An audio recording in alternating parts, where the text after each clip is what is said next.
Hello everybody and welcome to another Transformers third party review. Thanks to the guys over at Robot Kingdom. Today we are taking a look at Rhadamanthus. This is the fourth figure in the TFC Hades line, aka part of their LioKaiser line.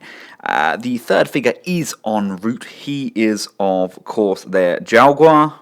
And this is the mighty Leozack, Deathosaurus's second in command. Been waiting a long time for this one. He is, of course, the torso section of LioKaiser, and he is glorious. Taking a quick look around the box, it's nothing untoward, pretty much what we expect from TFC. The bot, the alt, and the combined mode being shown. Weapon-wise, he comes with his breast animal, lion breast. I don't really like it as a gun. I actually prefer it a lot more as his actual breast partners onto his chest. Really gives the guy some depth and weight. But this figure looks stunning out of the box. It's definitely my favourite of the three I own. There's just something about him. He's just got so much character. I mean, just look at that face sculpt. How many figures do we get with a smirk like that? I mean, there's been the odd third-party company that have done it. Now, he does come with these small sprue parts here, and another one at the base here. They actually go onto the nose cone of the jet. It just finishes it off and it hides those screws that are used to combine the two parts. I would have liked them pre-done, but it's nice that they've included them. Some people don't like to cover their screws, I guess.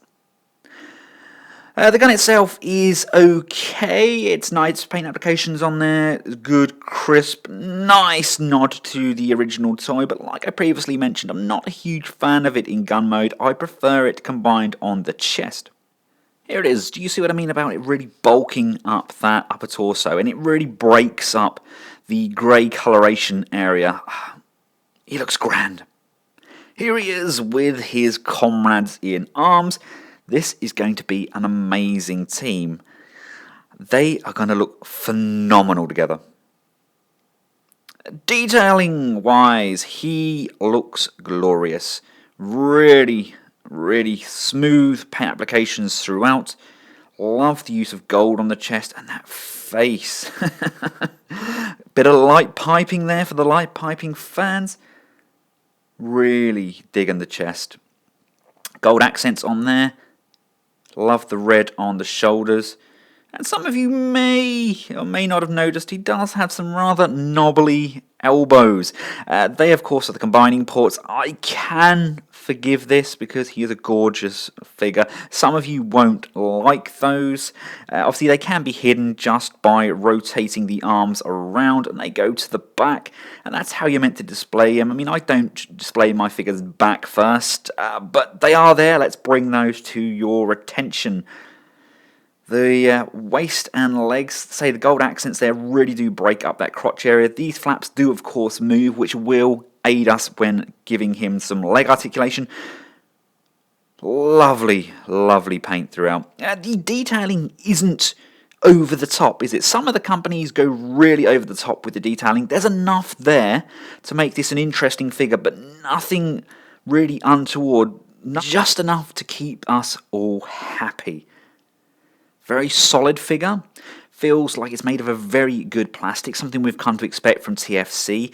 Comparable probably to the likes of the Unique Toys Ordin. Feels very, very similar in hand. Very sleek design on the back there. Articulation-wise, we have a ball-jointed head, so we can go up and down. We can go left and right. Come to the shoulders, there is a rotation kind of up and down. It's almost like a pivoting joint in there. We do get kind of a rotation in there as well. You get a fairly nice range. It can rotate around and around, but we also get this kind of up and down sliding motion. It's part of the transformation, but we have a rotation on the upper bicep. We have a double jointed elbow, always nice to see that on a figure. The wrist can rotate. The waist does also rotate, although it is really quite hindered by that jet kibble on the back there. That's a shame. The legs, with the addition of the side skirts, can go this far forward and this far back, again hindered by that bit of the back there. We do get an upper thigh rotation. We get a nice bend at the knee, almost 90 degrees, just a little short of that. The feet can go left and right, nice pivoting there, get a nice wide stance. We can go up and down, although unfortunately the heel section is fixed, it does not move. Although there is no die cast present in this figure, he is a very well balanced figure. I mean, he is balanced here on one foot in a very dynamic pose, and he really does pull it off. For you scale junkies out here he is with the good old reliable KO Henkei Prime. Just to give you an idea of scale, he stands approximately the size of a good Hasbro Voyager. Taking a look at his breast animal again, this does of course transform. We can just bring these sections around up like this, and there isn't a peg here. I'd like to be able to peg the head together. Unfortunately, there's nothing between the two to peg them in. These sections here do come down. They're going to form the legs. Let's just untab this. Let's bring this down. It should then just fold out like so. Same with this side. Bring this out and down. The transformation does remind me very much of like the Masterpiece Ravage. These sections come down and we can bring these legs round. At this point we're thinking, the legs are back to front. This is where we grab the backwards thighs, I guess they're called. I don't know what they're called, but you just rotate them round, bring them down. There, voila, the legs are now the right way round. So again, rotate this section round, bring it down. I think we're meant to bring his butt gun out, I guess. I think that's going to form a tail. I mean, he's basically a lion. But yeah, other than them head sections not clipping in together, he's got a lot of detailing there. He's a very good looking figure. I would just like something to better peg them in together just to get them perfectly square. But hey, that is nitpicking. Lovely red used on those eyes. Right, let's get him transformed up into his jet mode. You want to open up the back of the legs, and basically this whole leg section here is going to come up, and if you have a look in the inside of the leg, there's a black joint. That basically folds inwards. You'll know that it's completely in when it's completely flush and you can't see it anymore. That will now allow us to tab this in, if I line this up correctly. And there's a tab on the inside there there we go, that's slotted in nicely. We then slide this back section of the leg, that's going to slide into the back kibble section there. It's just going to clip in, and then we can clip the back two legs together and basically just tidy up, making sure everything is tabbed into place, and just adjust these. Come around to the feet, flip those up, and we can flip the wheels down. Just make sure that's all pressed in very firmly. Now come up to the arms. You want to make sure that these shoulders are nice and square and these pegs are facing outwards like so. Come to the hand. I'm just going to turn this back around again so you can see what I'm doing. Flip open this section here, and you want to make sure that the palms are facing outwards, so the back of the hand goes in first. That just makes it a lot easier to pull the hand out again once we transform him back. Now rotate that back round so those pegs are facing outwards, and come down to these leg sections. These flip open, and basically these tabs here are going to tab into the arms. So we're going to bring this shoulder section down. As we bring that down, we want to rotate this joint all the way down, so these come down to the hips. They just snuggle in there nicely, and then bring the forearm down, and it perches itself nicely in the leg. Then bring these tabs up, and it's going to tab those in. Come around to the chest, pull that open, grab the head, Open it up and then bring down his robot head, and that's going to slide into that groove in the back of the head, and then we can just close off that chest section, tabbing it firmly into place. There we go. Bring the wings down on either side. Come and lift this tab up. This green section here is going to pull back up again. We're going to use that again in a second. Bring up this section here, and as you bring it up, you can rotate it all the way around, and then it's basically going to come forwards over those shoulder sections, and there's this little tab section underneath that's going to tab in. Now, if it doesn't line up, you basically just got to make sure that this green section is tabbed in nicely on the grey section, and then it should all line up nicely. We can then flip open this panel too, and we can bring out his landing gear, and then we can just close this panel back off again. And this is pretty much his jet mode. Just adjust these. I am genuinely very impressed. It's a very, very good representation of the Tomcat fighter. I think it was the F-14. I've actually been in one of those. Our army base had an open day, and I went and sat in one when I was 5. The wheels do pull down, and they do rotate. That's pretty much the only articulation we have on this. He does kind of roll. My Cybertronian base isn't really that smooth. It's nice. The back wheels kind of roll, not brilliantly, but enough to make it a good jet. Now, of course, his partner does combine with him in his jet mode, pegs in underneath here in gun mode. I don't like having kibble-tastic guns attached in jet mode. It's just something about it. I'm not a huge fan of it. I prefer them just to have the partners to one side. He does already have guns on the front there. They don't do anything, but detail-wise, they do look very nice. The detailing on this guy does very much remind me of the Masterpiece Seekers. You know, it's not too much, but it's enough to make it a passable jet mode. Very impressed. Scale-wise, he scales brilliantly with Sabre. And the cockpit opens just enough to kind of get him in.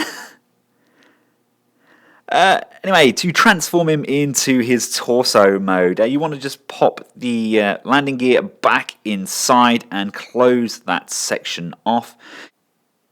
Come round to the underside, pull the green section down, come round to the top. You're going to flip this grey section up. That now allows this grey and kind of green section to be divided.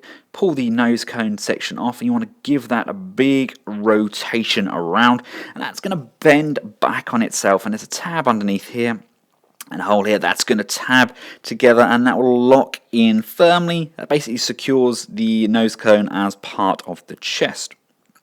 Come round, just close these sections off. Open up the chest section, and we want to pull the smaller bot head out, and when we get it up, you want to extend the neck and basically just rotate the head around. Then come down to the big head, open it all the way up and around, and then turn it up. Now these shoulder sections, you want to unplug them from the legs. Do that for both sides, and you're going to raise the shoulders all the way up to where the smaller bot head is. Now please note this little grey hinge here, that needs to be facing inwards, and this green section needs to tab in directly to the area near the head. Once that's in, the entire shoulder section is really, really secure. This whole section here won't move, and you can give it a jingle. These sections here are now going to tab back into these holes here, and they're also going to lock in just behind the neck. Like so. We can then bring the head over, easy just to split the head up, slide the smaller bot head in, and then close off LioKaiser's head. Fold the wheels back into the feet, grab these leg sections and place them back on the legs, tidying all that section up. You can then bring the wings back up to the top of what is now the chest, and then come to this waist section. Basically, you need to just wiggle these two sections apart. That unclips all of the back of the plain section. Fold it in half, and there's a tab, and that's going to tab in nicely to those green parts on the knees. Get the arms, and they're going to fold in on each other. Just fold them over, and then there's these two little nudges, and they're going to plug in just underneath the armpit, like so. And that is pretty much it. There is the LioKaiser upper torso. I am genuinely extremely impressed. That's a fantastic head sculpt. Really managed to capture the character. Probably one of the best head sculpts TFC have done to date. Whether they've got a new designer, I'm not sure, but that really does look the part. It doesn't move sideways, unfortunately. There's a double hinge at the back here. It allows us to kind of move the head up and down, kind of at the front and the back. We do get a little bit of tilt on the head as well. It kind of goes to one side and goes to the other, but nothing really left and right, unless I've done something wrong. But it does seem to be pretty much a fixed joint. But man, that is an amazing sculpt. So happy with this. I honestly cannot wait to finish this guy. It's going to be a true good likeness, unlike that offering from Hasbro. I mean, they're not even giving us 6 figures. This guy's giving us 6 figures. LioKaiser was made up of 6 figures. Ugh. Hey, what do I know? I'm just a fan. Detailing on him is very good. I love that red on the visor of the chest. I think the original was orange, wasn't it? I think the original visor on the jet was orange. Don't quote me on that. I'm pretty sure that's how it went. Anyway, scale-wise, how does he compare with Starsaber? Very, very well. Proportion-wise, I think he's pretty spot on. I mean, he's going to be about here once we get all of them together. So he's going to stand about a head taller, I think, which in my opinion, that's pretty screen accurate. That works very well with Transformers Victory. Yes, well done, TFC. Now, I'm not going to go combining all of the limbs. I'll do that on the final video. And besides, I kind of need the lower torso section. That is en route to me. It should be with me in a few days, actually. So I'll review him when he arrives, and I can combine those as well. There's these 4 ports on the bottom. Basically, that's going to combine onto Gelgar, so it's going to be a pretty firm connection at these 2 here, and again at the bottom, so he could plug in there nicely, and he basically forms the lower torso and the legs. And then what, we've got one more to come after that, have we? No, we've got 2 more. We've got another arm and another leg, haven't we? But hey, it's going to look fantastic. Really is. So happy with this. If you don't own this and you're a fan of LioKaiser, I can't recommend it enough. It's strong, sturdy, it's extremely well built, detailing is sublime. It's not too much, you know, cost-wise, I think it's great value for money. If you like what you've seen, go and pay Robot Kingdom a visit. And if you found this video useful, give it a big thumbs up, share, and subscribe. Thanks again to Robot Kingdom for sending this out, and thank you all very much for taking the time to watch it. Now, from myself and Rhadamanthus, aka Leozack, thanks for watching. Goodbye.